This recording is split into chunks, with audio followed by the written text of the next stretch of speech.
Afternoon, good morning, good evening, wherever you are. Now, today we've seen what happened from yesterday, the downfall of Gachagua. Now, it didn't matter that he was sick. Now, remember, some people think that they are very important in some places. And when they're occupying offices, they don't believe they can actually leave. Now, there is one thing I learned from yesterday's event and the entire thing, because of course, I saw this coming. There was no way out. Yeah, if you can actually see how the people on the ground, that is the opposition, remember the opposition has taken over or taken advantage of the Gen Z protests and has become the government. Now, I just want you to see the fact that there are no permanent enemies in politics. And why am I saying this? I looked at Sifuna, and Sifuna is one person when in past he used to talk as the senator of Nairobi. Then we trusted that he was not going to go by political wars or anything. But when I listened to him yesterday, he was insinuating, more of indicating that if ODM has been ever sacrificed by the former VP, then there is no way he can stand with Gachagua. So he was saying that Gachagua wasted his chance to, support or argue out why he did what he did. I think it is a very unfair accusation. I was expecting a proper explanation. We are impeaching somebody whilst you also that they chose to throw strongly objected to those pronouncements. His legal team sought to hide behind these coalition agreements. I have agonized over what to do with an agreement, Honorable Speaker, that ousts the mandate of constitutional bodies. For instance, Honorable Speaker, you are told that in the agreement, positions that especially are essentially supposed to be available to all Kenyans through advertisement by the Public Service Commission, like permanent secretaries, have already been dished out. So what am I supposed to do with a contract that ousts the mandate of the PSC, a constitutional body? What am I supposed to do with a contract that ousts the mandate of this House, Honorable Speaker? For instance, to vote for the person who sits in the chair that you sit in. And if memory serves me right, Honorable Speaker, members who are not signatories to the coalition agreement of Kenya Kwanza, in fact, participated in voting for you to become the Speaker. And many of them were members of my political party, ODM, although, of course, I was not one of them. Now, I hope you've seen that, and you can actually realize that in politics, it seems Raila has a way, as people call him Baba, he has a way of controlling what his people will do. And therefore, you saw it happened as if every other person that stood up as ODM was supporting him. The other person that you actually saw is Opio Andai. Opio Andai had indicated also the aspect that there is nothing they can do but just to do away with Gachagua. Now, I want us to also look at Mutuse. There were very humorous moments in the entire scenery as he was arguing or making a proposal defending the case. And at the end of the day, even up to today, many Kenyans feel like there was no cause for impeaching Gachagua, but it had to happen anyway. And I think most of you know why. So some people are commenting and indicating how can we leave the robber and then take the kidnapper, or rather the pickpocketer? We have sacrificed the pickpocketer, but we have left the robber in office, and I think you know what that means. So kufa makanga kufa dereva has not applied here, and I don't know whether there'll be somebody, because of course when we are having such proposals for impeachment, there must be somebody to come up with a proposal. Is there anybody to come up with such a proposal? Now remember, there is someone who told us previously that they'll use this impeachment as a way to pull out the president. How possible is this?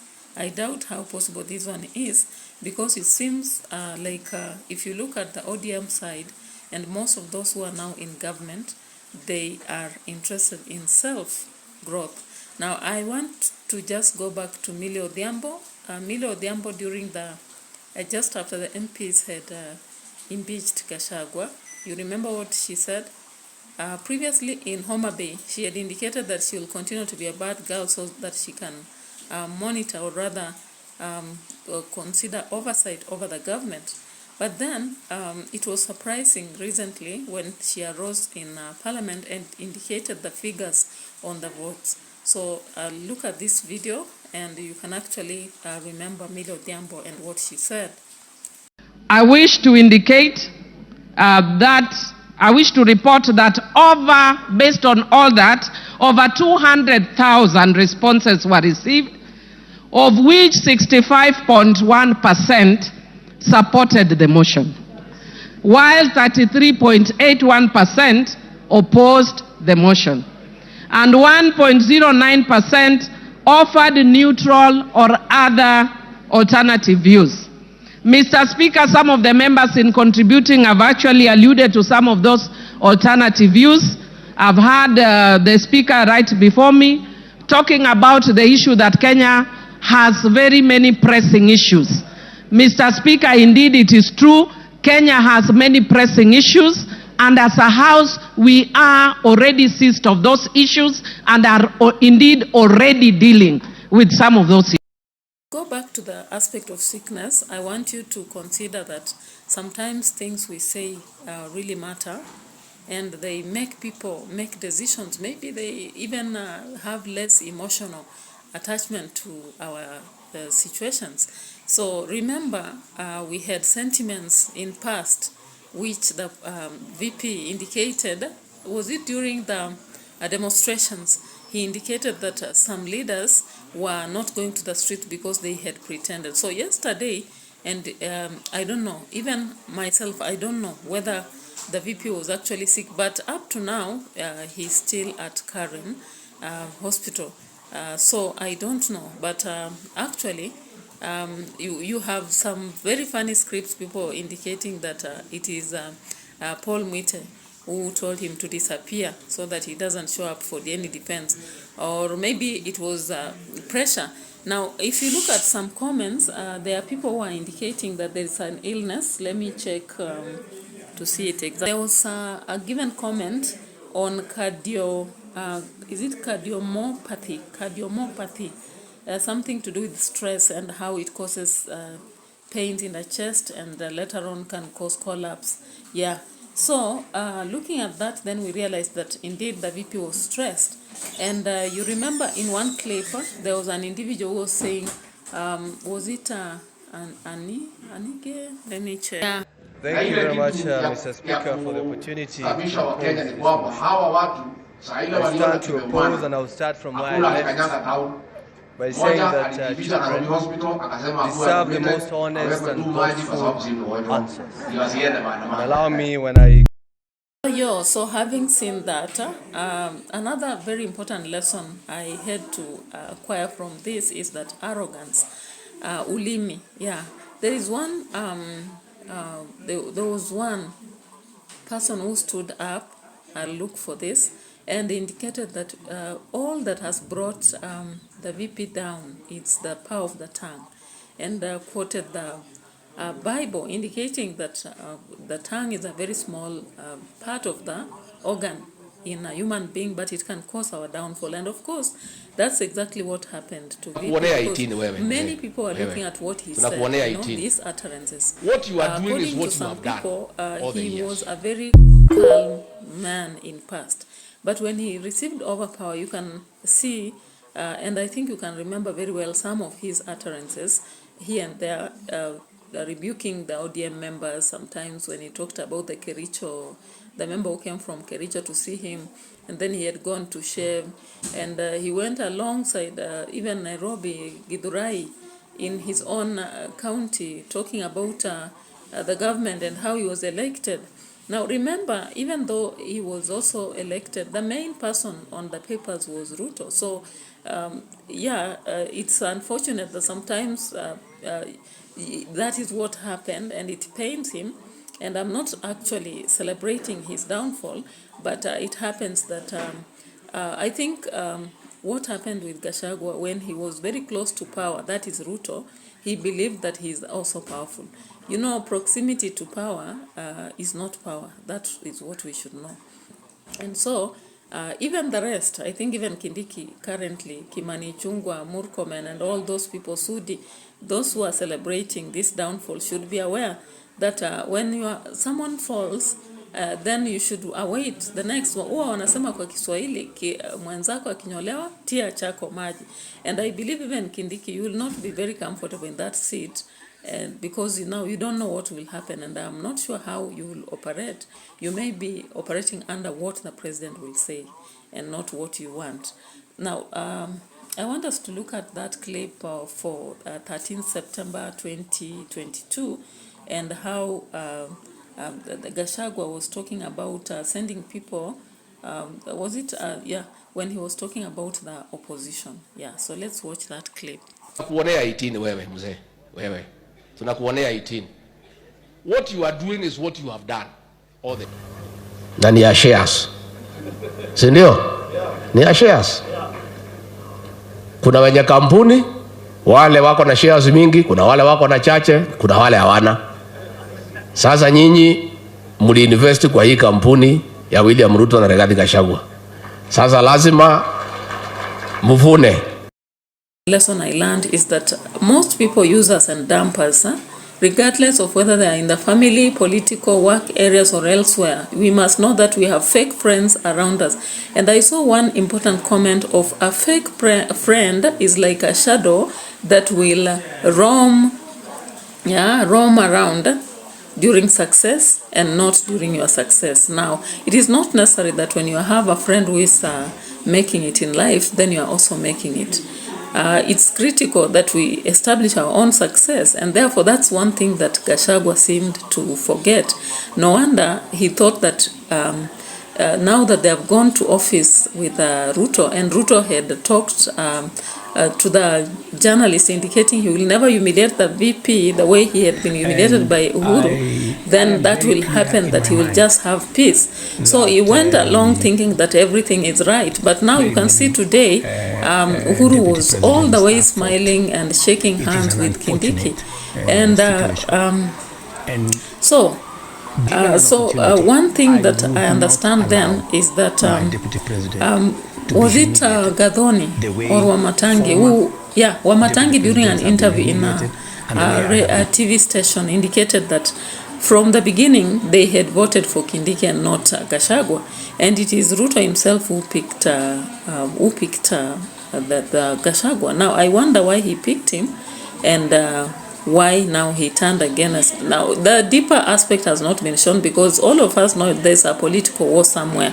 And if we I can maybe go back to that clip, we see that there was more of a conflict from before. No wonder Kindiki has picked up very fast, and no wonder also Ruto was wise enough to go for this person. So sometimes you should know that when you have 3 or 4 choices to make, then anytime they lose trust in you, this other alternative can be easily picked, and therefore that is why Ruto found it easy to propose Kindiki. And in fact it was depicted. Some people are mentioning, they were mentioning Ichungwa, and they were mentioning this lady from, they were mentioning Waiguru. But the reality was that many people knew it was Kindiki, and of course that is what came to happen today. It was not a surprise. And so when we look at such, what do we see? We see that you are not more important than that other person that is beside you. When you are alternatives, and we have so many alternatives, no wonder I saw another indication in the famous quotes saying, when you have several choices, like when you talk about job cannot make you better. Why? Because we have so many other people in the same position, ready to work in the same position you are working in. So I'll also go to the fact that Kenyans, as far as it pains, it might be very hard to have a sober country anytime soon. Why? I just want you to look at how the opposition swung in and they became part of the government, and the celebrations they had, even the MPs. Now, remember those who voted out Gachagua, were they 200 and what? 239, if I'm not wrong. And then yesterday the Senate, the majority voted the against Gachagua, and today also, supporting Kindiki, only 11 were against. So you can see that, and so many lessons can be learned here. So I want you to see this part of that. I'm wondering how Dorcas is coping up, because there is a time. I want to remind people about the aspect of true love in a family. Most times we forget about our families and think that maybe those who work with us, those who work with us, are the ones that will help. But let's look at this clip first.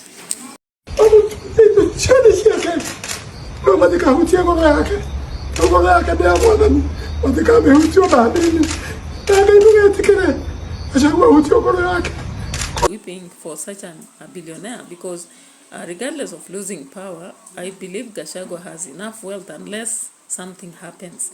Yeah, so look at this clip, and you can see how he was weeping. And also in the other part, lady who stood throughout with Gachagua in near the hospital, and at the back I don't know whether they are his kids or something like that. Yeah, so let's watch Gachagua at the hospital. Now, as we are speaking, we have a team of Kalonzo Musyoka and other who are live. Yeah, they have gone to visit Gachagua, and I'm yet to establish what they are finding, because it's a live streaming that is being shown, and already the approvals of Kithure Kindiki have happened.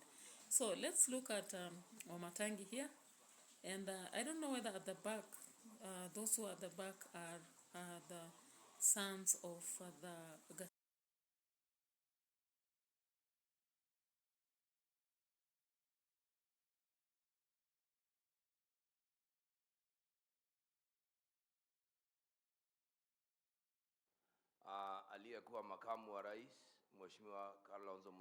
It's very unfortunate that the Deputy President is overwhelmed, and I guess that's why he's here, because the key lesson is that completely take care of crushed. those who are in your house. Yeah, We've not been able to have any conversation they can with never him, or abandon even you. to see him You are properly, close because we relatives, came in when the maybe doctors mother, were sisters, sometimes at it, even your husband or and wife therefore or we may children not be can able to never talk about abandon you unless his medical otherwise. status right now. Now, Dorcas is But the only I'm person sure that you kept have standing heard with from Gachagua even the all people through who saw this, him and maybe some few coming. friends, of course, will see an example.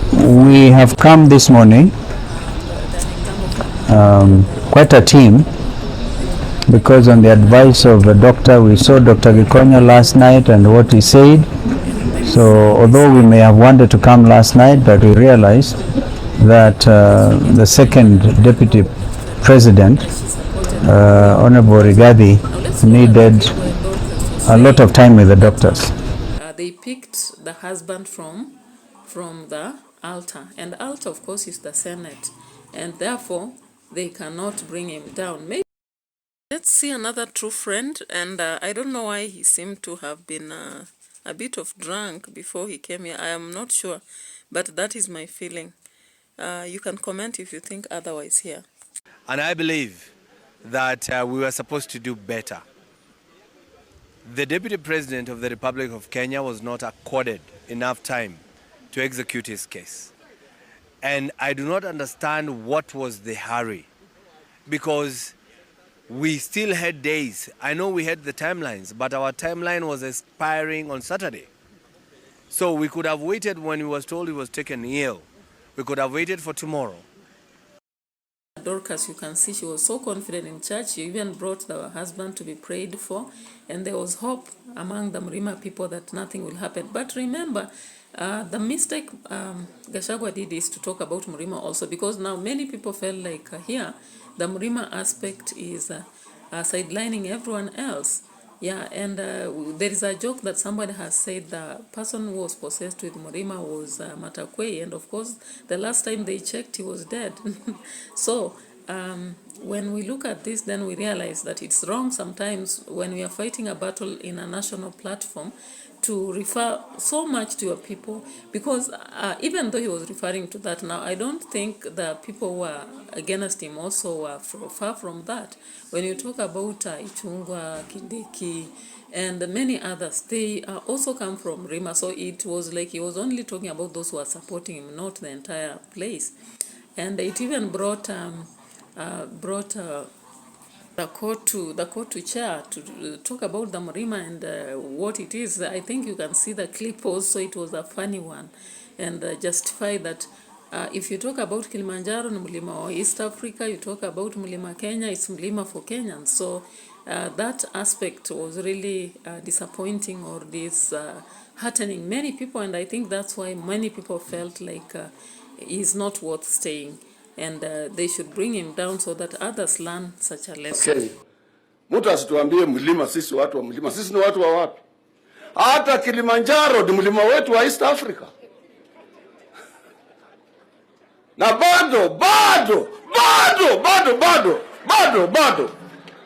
Shanzi sana. Finally, I'll look at is that prediction, and now what happens with a prophet who says such and then it happens otherwise. Now I'm wondering whether the stopping of approvals of Kindiki will really work, but I'm seeing that as a futile fight. You know, that last kutapatapa kwa mfamaji, because the last straw, I don't know why Gachagua has maintained to hold on the grip so much, despite having advised otherwise by those who are maybe in one or the other arena. If I were the one, maybe I would give up. Maybe I'm saying so because I don't have power currently, but I don't know. So as I end this, the very final aspect is now the opposition. How are people looking at the opposition, especially Kalonzo? They are looking at him as a failure, you know, and lacking what to talk about alongside his friend Eugene Wamalu. So as we end this, subscribe to my channel and continue viewing my videos.